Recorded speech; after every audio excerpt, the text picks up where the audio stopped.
नमस्कार साथियों। राजा निर्बंसिया कहानी का दूसरा भाग अपन पढ़ने जा रहे हैं। पहले भाग का जो लिंक है वो डिस्क्रिप्शन में है। साथियों, वीडियो को चैनल को पूरा देखें, सब्सक्राइब जरूर करें चैनल को। देखते हैं दूसरा भाग, चलते हैं।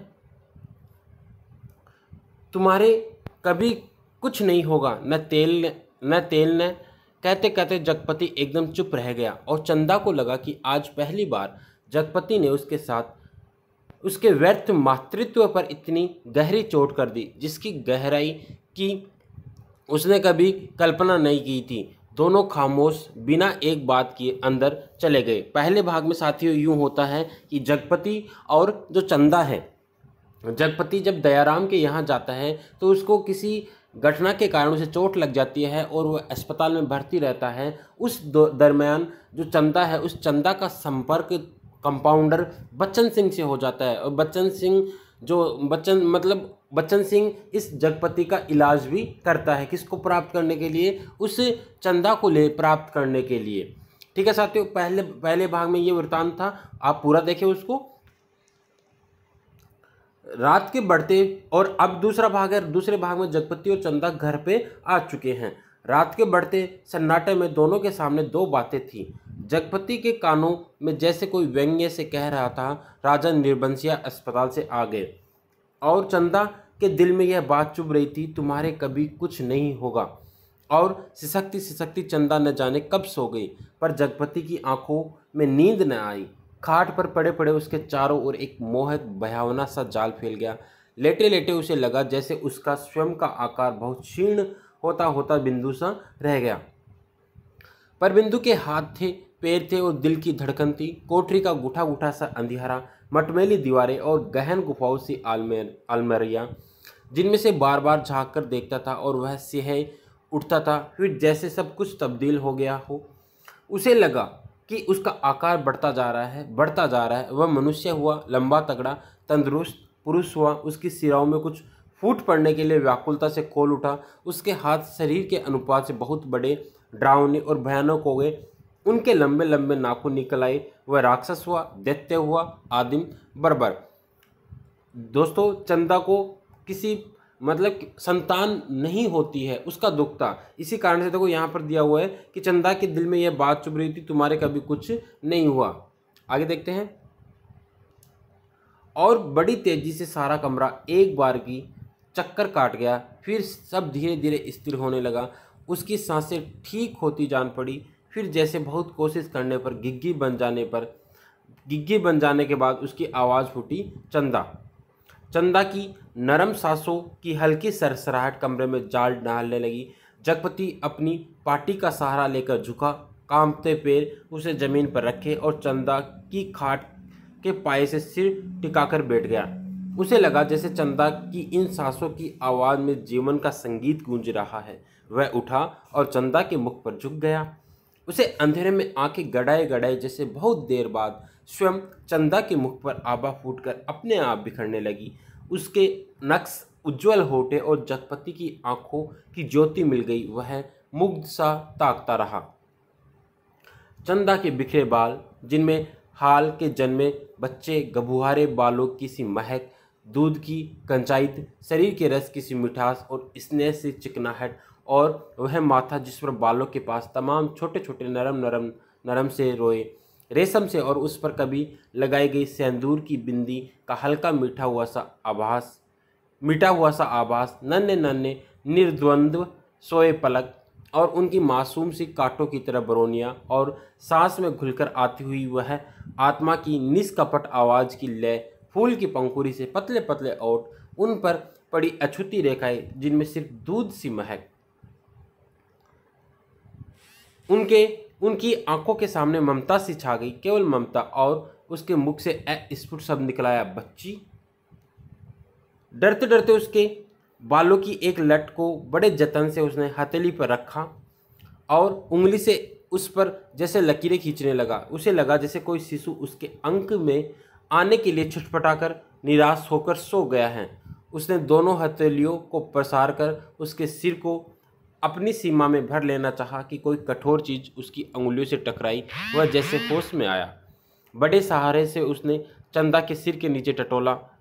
एक रुमाल से बंधा कुछ उसके हाथ में आया। अपने को संयत करना वह वहीं जमीन पर बैठ गया। उसी अंधेरे में उस रुमाल को देखा तो जैसे सांप सूंघ गया। चंदा के हाथों के दोनों सोने के कड़े उसमें लिपटे थे। यहाँ देखो तो वो कड़े उसने दवाई के लिए नहीं दिए थे, दिए तो थे लेकिन उसने बच्चन सिंह ने लिए नहीं थे। और तब उसके सामने सब सृष्टि धीरे धीरे टुकड़े टुकड़े होकर बिखरने लगी। ये कड़े तो चंदा बेचकर उसका इलाज कर रही थी, वे सब दवाइयाँ और ताकत के टॉनिक। उसने तो कहा था ये दवाइयाँ किसी की मेहरबानी नहीं है। मैंने हाथ के कड़े बेचने को दिए थे पर उसका गला बुरी तरह सूख गया, जबान जैसे तालू से चिपक कर रह गई। उसने चाहा कि चंदा को झकझोर कर उठाए पर शरीर की शक्ति बह सी गई थी, रक्त पानी हो गया था। थोड़ा संयत हुआ, उसने वे कड़े उसी रुमाल में लपेटकर उसकी खाट के कोने पर रख दिए और बड़ी मुश्किल से अपनी खाट की पाटी पकड़कर लुढ़क गया। चंदा झूठ बोली, पर क्यों? कड़े आज तक छुपाई रही। उसने इतना बड़ा दुराव क्यों किया? आखिर क्यों? किस लिए? और जगपति का दिल भारी हो गया। उसे फिर लगा कि उसका शरीर, मतलब कहने का आशय है, उसे पूरा शक हो गया था कि जो चंदा है वह बच्चन सिंह से संपर्क में है, सिमटता जा रहा है और वह एक सींग का बना ढांचा रह गया, नितांत हल्का, तिनके सा, हवा में उड़कर भटकने वाले तिनके सा। उस रात के बाद रोज जगपति सोचता रहा कि चंदा से कड़े मांग कर बेच ले और कोई छोटा मोटा कारोबार ही शुरू कर दे, क्योंकि नौकरी छूट चुकी थी। इतने दिन की गैर हाजिरी के बाद वकील साहब ने दूसरा मुहर्री रख लिया था। वह रोज यही सोचता, पर जब चंदा सामने आती तो न जाने कैसी ऐसी उसकी अवस्था हो जाती। उसे लगता जैसे कड़े मांगकर वह चंदा से पत्नीत्व का पद भी छीन लेगा। मातृत्व तो भगवान ने छीन ही लिया। वह सोचता आखिर चंदा क्या रह जाएगी। एक स्त्री से यदि पत्नीत्व और मातृत्व छीन लिया गया तो उसके जीवन की सार्थकता ही क्या?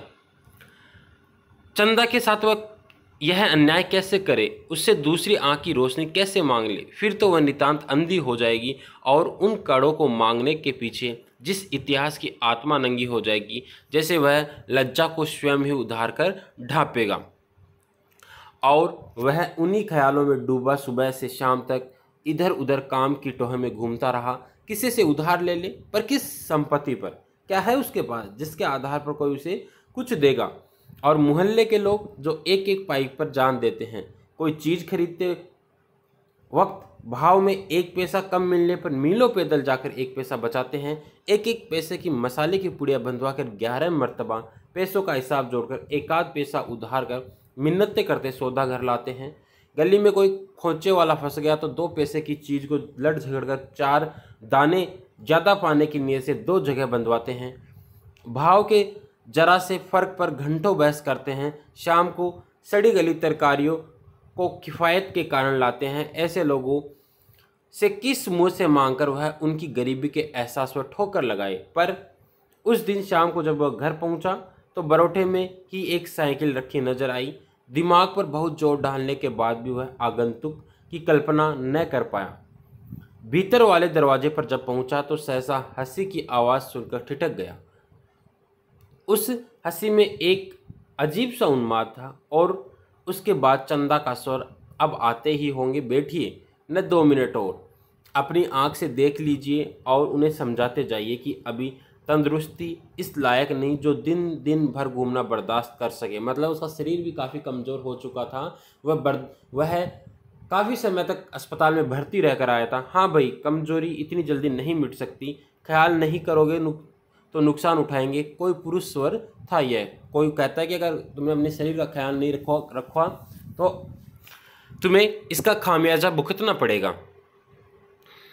हाँ भाई, कमजोरी इतनी जल्दी नहीं मिट सकती, ख्याल नहीं करोगे तो नुकसान उठाएंगे। कोई पुरुष स्वर था यह। जगपति असमंजस में पड़ गया।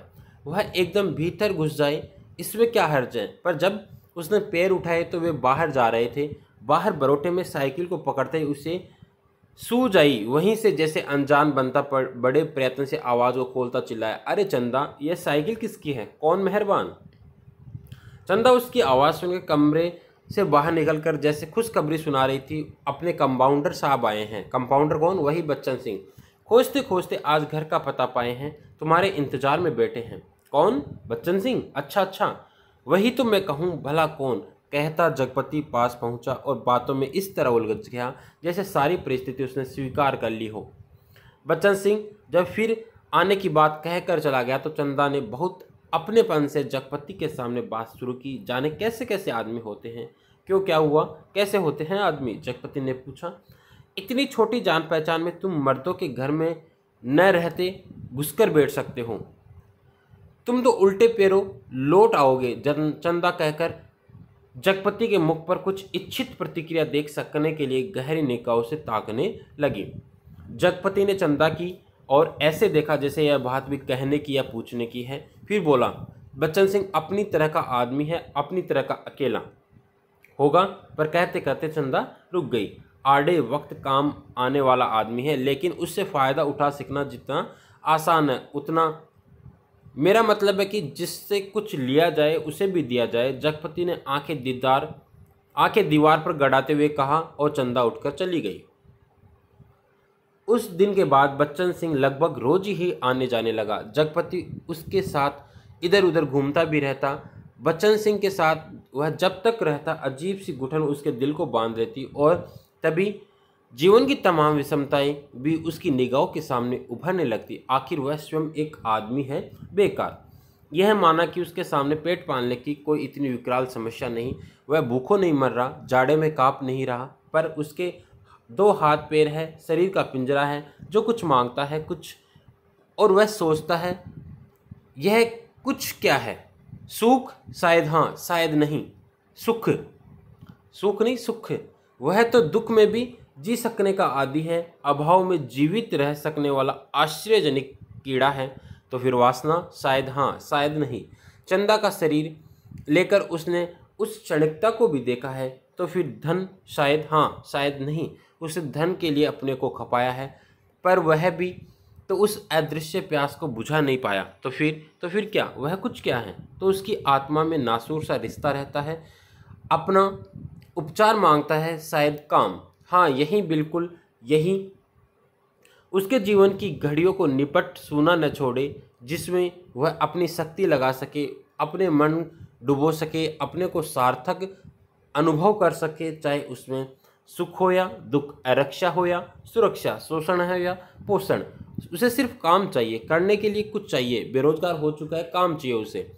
यही तो उसकी प्रकृत आवश्यकता है, पहली और आखिरी मांग है, क्योंकि वह उस घर में नहीं पैदा हुआ जहाँ सिर्फ जबान हिलाकर शासन करने वाले होते हैं। वह उस घर में भी नहीं पैदा हुआ जहाँ सिर्फ मांगकर जीने वाले होते हैं। वह उस घर का है जो सिर्फ काम करना जानता है, काम ही जिसकी आस है, सिर्फ वह काम चाहता है, काम। और एक दिन उसकी काम धाम की समस्या भी हल हो गई। तालाब वाले ऊंचे मैदान के दक्षिण ओर जगपति की लकड़ी की टाल खुल गई, बोर्ड तक टक गया। टाल की जमीन पर लक्ष्मी पूजन भी हो गया और हवन भी हो गया। लकड़ी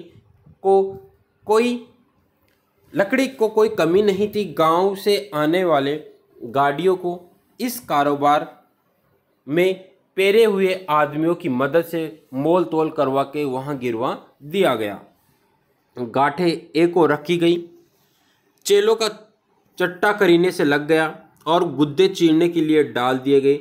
2-3 गाड़ियों का सौदा करके टाल चालू कर दी गई। भविष्य में स्वयं पेड़ खरीद कर कटाने का तय किया गया। बड़ी बड़ी स्कीमें बनी कि किस तरह जलाने की लकड़ी से बढ़ाते बढ़ाते एक दिन इमारती लकड़ी की कोठी बनेगी, चीरने की नई मशीन लगेगी। कारोबार बढ़ जाने पर बच्चन सिंह भी नौकरी छोड़कर उसी में लग जाएगा और उसने महसूस किया कि वह काम में लग गया है। अब 24 घंटे उसके सामने काम है, उसके समय का उपयोग है। दिन भर में वह 1 घंटे के लिए किसी का मित्र हो सकता है, कुछ देर के लिए वह पति का हो सकता है, पर बाकी समय, दिन और रात के बाकी घंटे, उन घंटों के अभाव को सिर्फ उसका अपना काम ही भर सकता है। और अब वह कामदार था, अपने काम में वह मशगूल होने लगा। वह कामदार तो था, लेकिन जब टाल की उस जमीन पर पड़े छप्पर के नीचे तख्त पर वह गल्ला रखकर बैठता, सामने लगे लकड़ियों के ढेर कटे हुए पेड़ के तने जड़ों को लुढ़का हुआ देखता तो एक निरीहता बरबस उसके दिल को बांधने लगती। उसे लगता एक व्यर्थ पिशाच का शरीर टुकड़े टुकड़े करके उसके सामने डाल दिया गया है। फिर इन पर कुल्हाड़ी चलेगी और इनके रेसे रेसे अलग हो जाएंगे और तब उनकी ठठरियों को सुखाकर किसी पैसे वाले के हाथ तक पर तोलकर बेच दिया जाएगा और तब उसकी निगाहें सामने खड़े ताड़ पर अटक जाती, जिसके बड़े बड़े पत्तों पर सुर्ख गर्दन वाले गिद्ध पर फड़फड़ाकर देर तक खामोश बैठे रहते।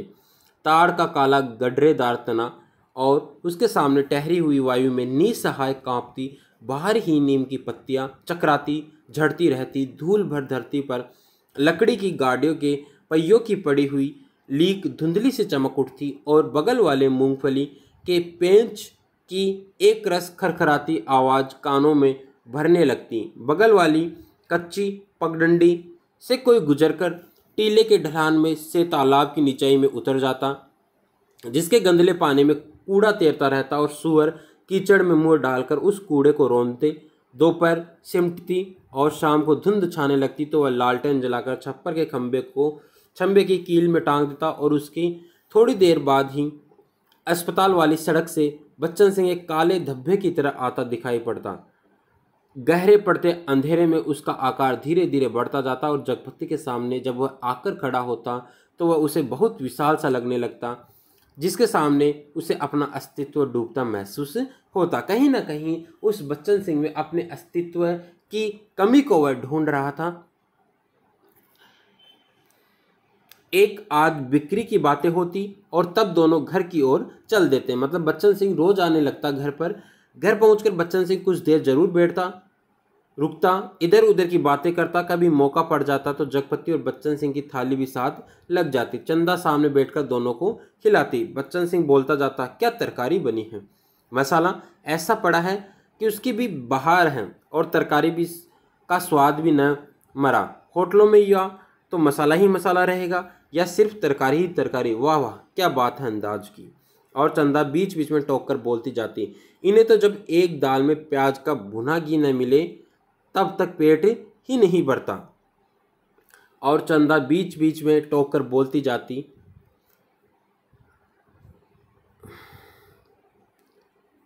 या सिरका अगर इन्हें मिल जाए तो समझो सब कुछ मिल गया। पहले मुझे सिरका न जाने कैसा लगता था, अब ऐसा जबान पर चढ़ा है कि या इन्हें कागज सी पतली रोटी पसंद ही नहीं आती। अब मुझसे कोई पतली रोटी बनाने को कहे तो बनती ही नहीं, आदत पड़ गई है और फिर मन ही नहीं करता। पर चंदा की आंखें बच्चन सिंह की थाली पर ही जमी रहती। रोटी निपटी तो रोटी परोस दी, दाल खत्म नहीं हुई तो भी एक चमचा और परोस दी और जगपति सिर झुकाए खाता रहता। सिर्फ एक गिलास पानी मांगता और चंदा चौकर पानी देने से पहले कहती, अरे तुमने तो कुछ लिया भी नहीं। कहते कहते वह पानी दे देती और तब उसके दिल पर गहरी सी चोट लगती। न जाने क्यों वह खामोशी की चोट उसे बड़ी पीड़ा दे जाती, पर वह अपने को समझा लेती, कोई मेहमान तो नहीं है, मांग सकते थे, भूख नहीं होगी। जगपति खाना खाकर टाल पर लेटने चला जाता क्योंकि अभी तक कोई चौकीदार नहीं मिला था। छप्पर के नीचे तख्त पर जब वह लेटता तो अनायास ही उसका दिल भर भर आता। पता नहीं कौन कौन से दर्द एक दूसरे से मिलकर तरह तरह की टीस, चटक और ऐठन पैदा करने लगते। कोई एक रग दुखती तो वह भी सहलाता। जब सभी नसें चटकती हो तो कहाँ कहाँ राहत का अकेला हाथ सहलाए।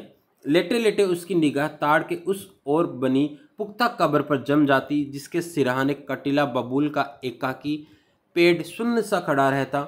जिस कब्र पर एक पर्दानसीन औरत बड़े लिहाज से आकर सवेरे सवेरे बेला और चमेली के फूल चढ़ा जाती, घूम घूम कर उसके फेरे लेती और माथा टेक कर कुछ कदम उदास उदासी चलकर एकदम तेजी से मुड़कर बिसातियों के मोहल्ले में खो जाती।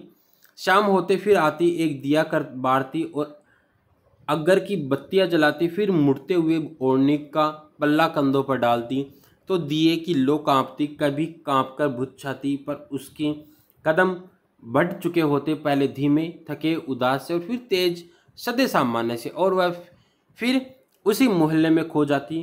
तब रात की तन्हाइयों में बबूल के कांटों के बीच उस साए साए करते ऊंचे नीचे मैदान में जैसे उस कब्र से कोई रूह निकलकर लिपट अकेली भटकती रहती। उस चंदा की स्थिति है।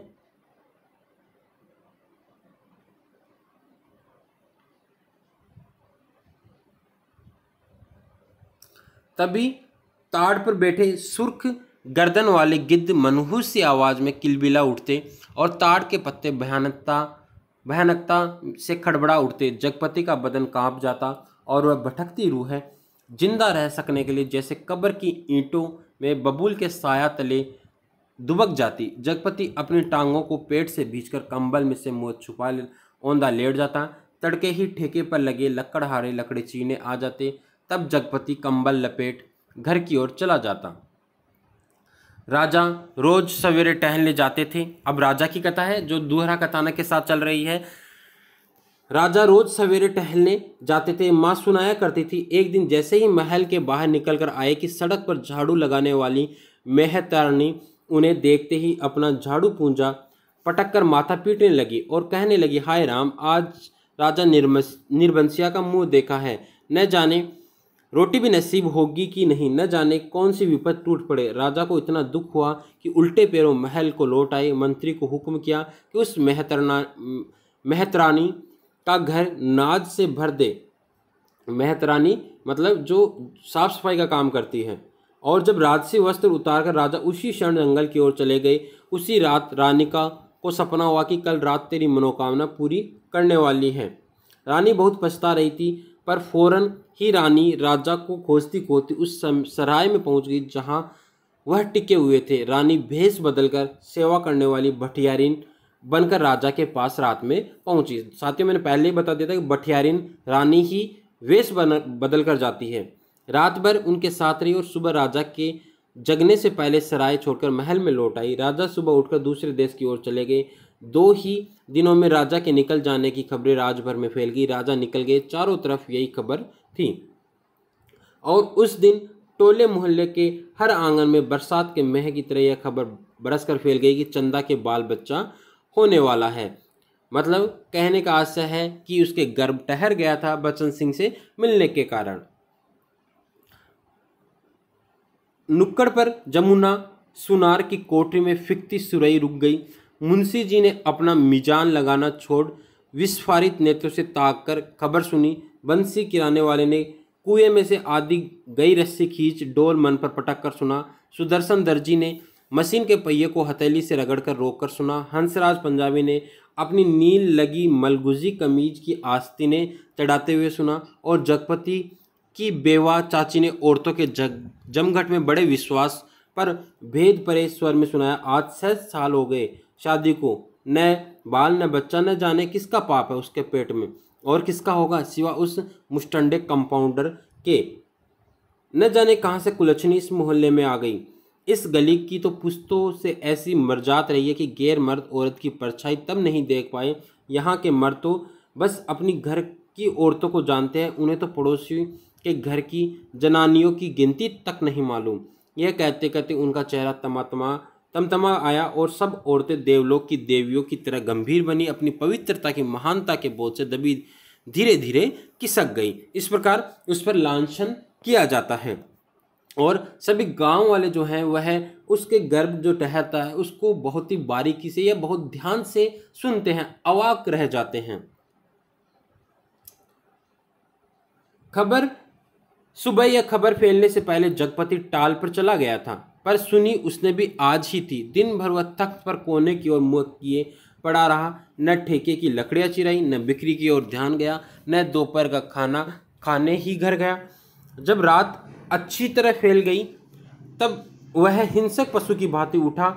उसने अपनी अंगुलियां चटकाई, मुट्ठी बांधकर बाहें को जोर देखा तो नसें तनी और बाहें में कठोर कंपन सा हुआ। उसने 3-4 पूरी सांसें खींची और मजबूत कदमों से घर की ओर चल पड़ा। मैदान खत्म हुआ, कंकड़ की सड़क आई, सड़क खत्म हुई, गली आई। गली के अंधेरे में घुसते हुए सहम गया, जैसे किसी ने अदृश्य हाथों से उसे पकड़कर सारा रक्त निचोड़ लिया। उसकी फटी हुई शक्ति की नस पर हिम शीतल होठ रखकर सारा रस चूस लिया और गली के अंधेरे की हिकारत भरी कालिक और भी भारी हो गई, जिसमें घुसने से उसकी सांस रुक जाएगी, घुट जाएगी। मतलब वह घर जाने में खुद ही शर्मिंदा हो रहा है। वह पीछे मुड़ा, वह पर रुक गया। फिर कुछ संयत होकर वह चोरों की तरह निःशब्द कदमों से किसी तरह घर की भीतरी देहरी तक पहुंच गया। दाईं ओर की रसोई वाली दहलीज से कुप्पी टिमटिमा रही थी और चंदा अस्त व्यस्त दीवार से सिर टेके शायद आसमान निहारते निहारते सो गई थी।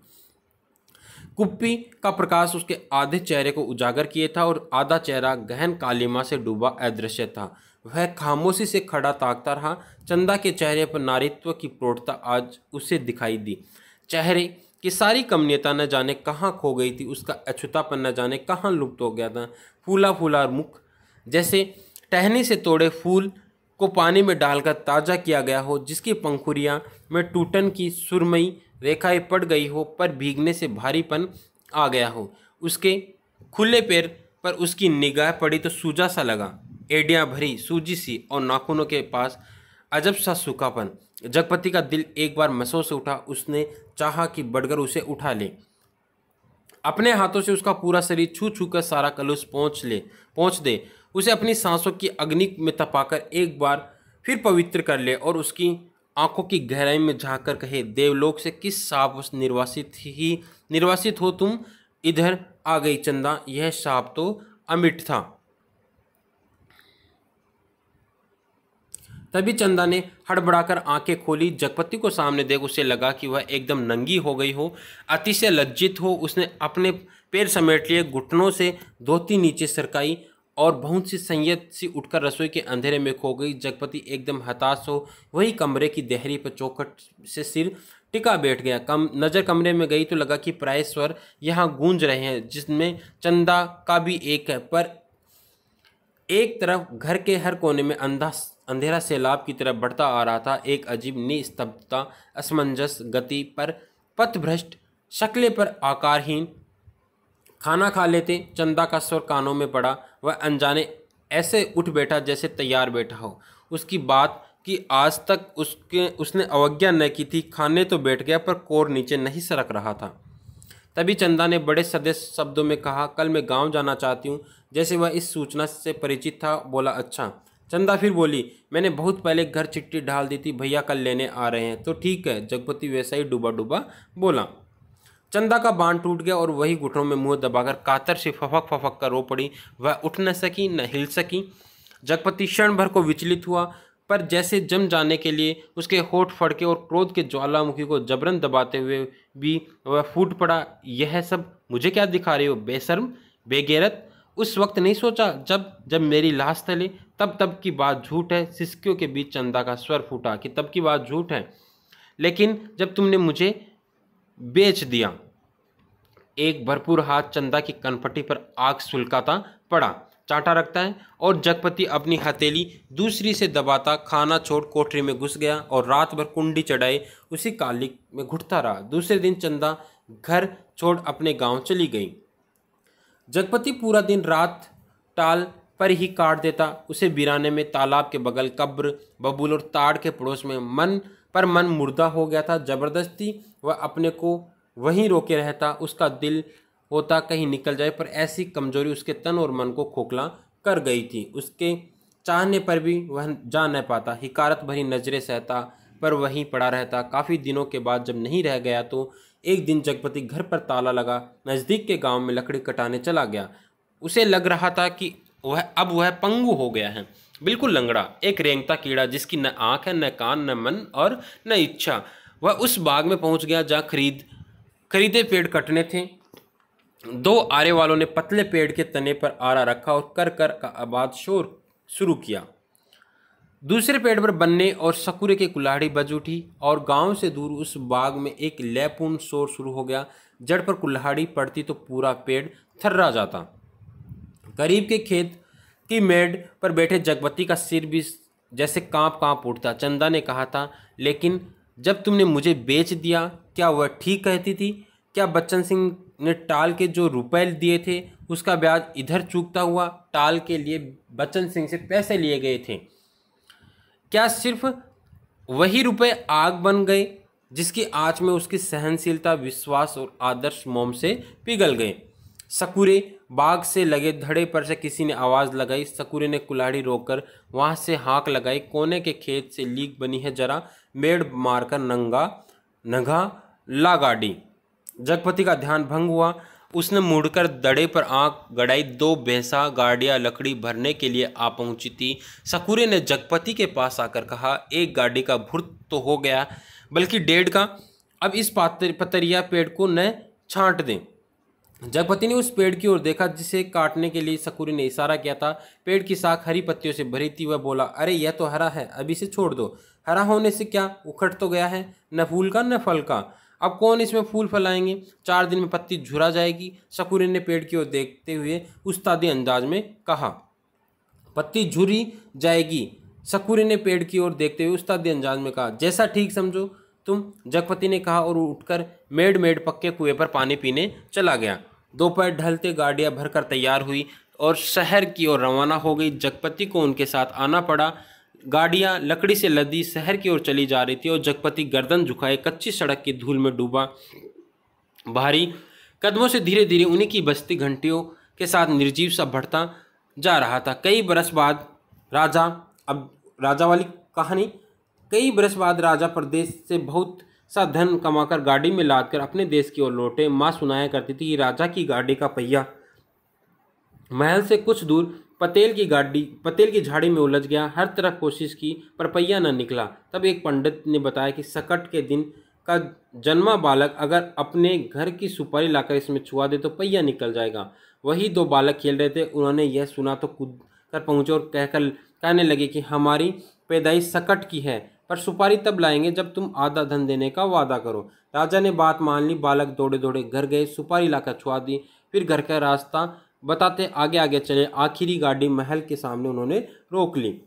राजा को बड़ा अचरज हुआ कि हमारे ही महल में ये 2 बालक कहाँ से आए। भीतर पहुंचे तो रानी खुशी से बेहाल हो गई।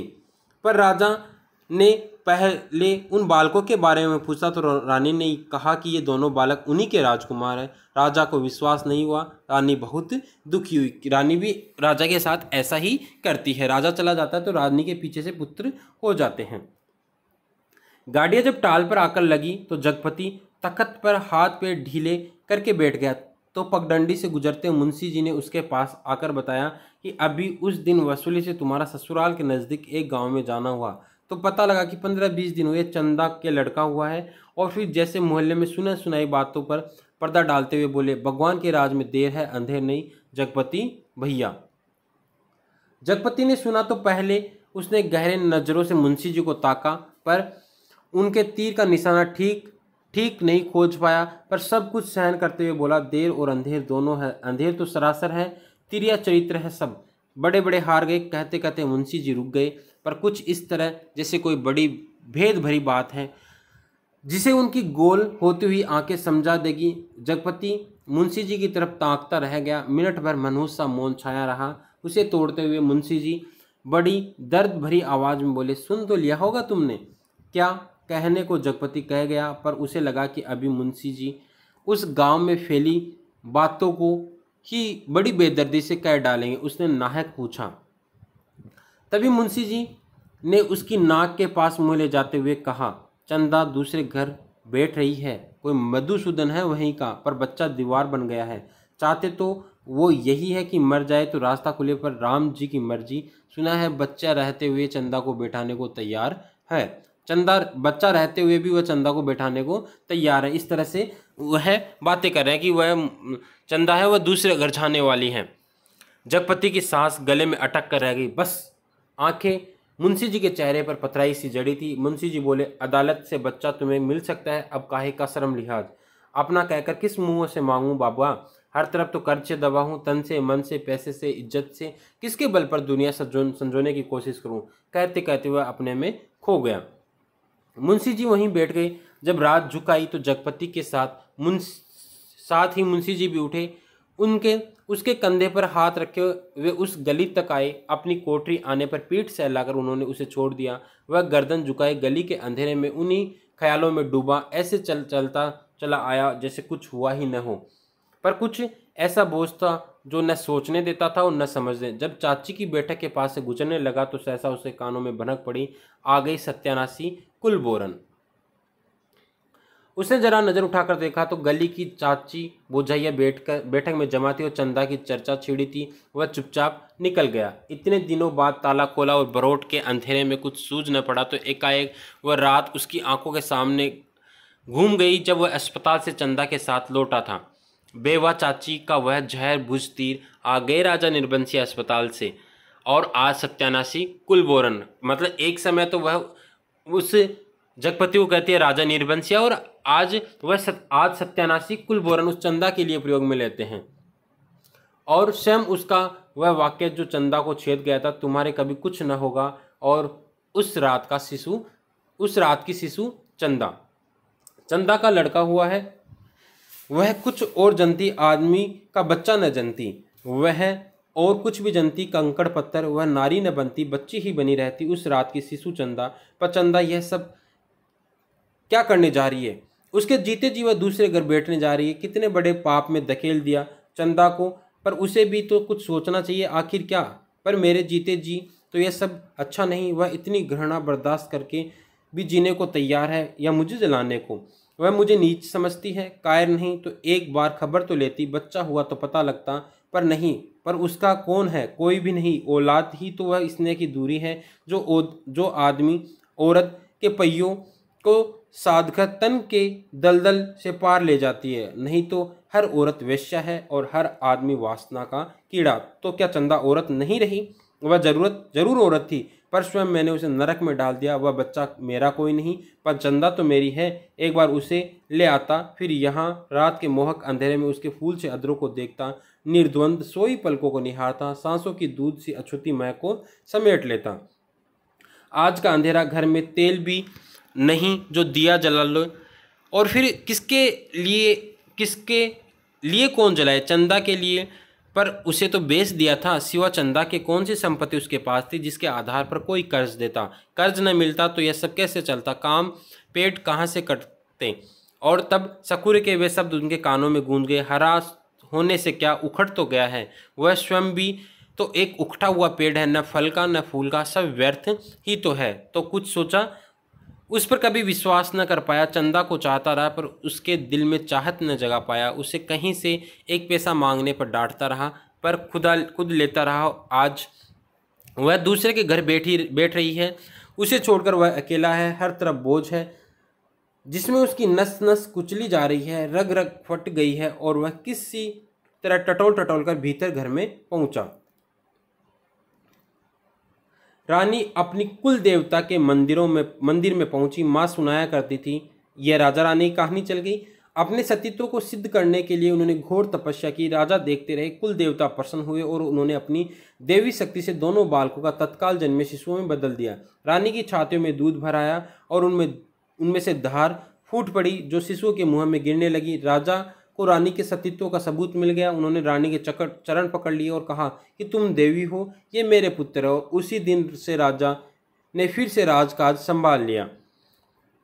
पर उसी रात जगपति अपना सारा कारोबार त्याग अफीम और तेल पीकर मर गया, क्योंकि चंदा के पास कोई देवी शक्ति नहीं थी और जगपति राजा नहीं, बच्चन सिंह कंपाउंडर का कर्जदार था। राजा ने दो बातें की, माँ सुनाती थी। एक तो रानी के नाम से उन्होंने बहुत बड़ा मंदिर बनाया, और दूसरे राजा के नए सिक्कों पर बड़े राजकुमार का नाम खुदवाकर चालू किया, जिससे राज भर में अपने उत्तराधिकारी की खबर हो जाए।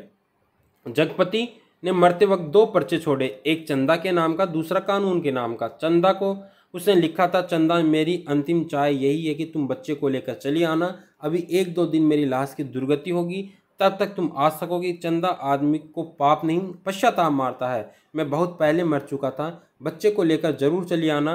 कानून को उसने लिखा था, किसी ने मुझे मारा नहीं है, किसी आदमी ने नहीं। मैं जानता हूँ कि मेरे जहर की पहचान के लिए मेरा सीना चीरा जाएगा। उसमें जहर है, मैंने अफीम नहीं रुपए खाए हैं। उन रुपयों में कर्ज का जहर था, उसी ने मुझे मारा है। मेरी लाश तब तक न जलाई जाए जब तक चंदा बच्चे को लेकर न आए, आग बच्चे से दिलवाई जाए। मतलब कहने का आशय, उस बच्चे को जगपति स्वीकार कर लेता है। माँ जब कहानी समाप्त करती थी तो आसपास बैठे बच्चे फूल चढ़ाते थे। मेरी कहानी भी खत्म हो गई। पर इस तरह से ये कहानी का अंत होता है। धन्यवाद।